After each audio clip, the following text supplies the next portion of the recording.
Fabien, vous vouliez aussi nous montrer où vous comptez habiter, vous, Fabien, dans quelques années. C'est votre goût personnel, chacun son truc. Vous espérez habiter dans quelques années dans une centrale électrique habitable. Je pourrais vous dire, viens chez moi, j'habite dans une usine. Qu'est-ce qui va pas, Fabien? C'est un projet complètement fou d'un architecte iranien qui s'appelle Kawan Golmohammadi. On a réussi à le prononcer, pas mal. Voilà, c'est ça. Qui est architecte allumé.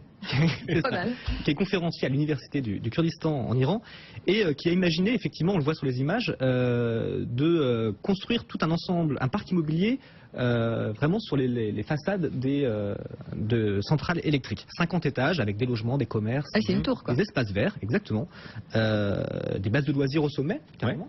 Et vous allez me dire, mais pourquoi? Mais pourquoi, Fabien? Les centrales électriques, son idée, elle est assez simple. Les centrales électriques, ça produit de l'énergie. Et ça produit aussi, dans le process, de la chaleur, qui est aujourd'hui perdue dans l'atmosphère.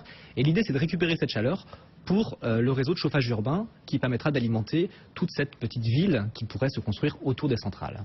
Et donc, on va voir ces premières centrales électriques habitables en Iran? Non, justement, c'est pas du tout son plan. D'ailleurs, il est parti d'Iran, lui, donc c'est pas là-bas qu'il sera où. Il envisage plutôt de les proposer à des pays froids, où la question de chaleur est importante, donc plutôt Canada, Scandinavie ou Russie.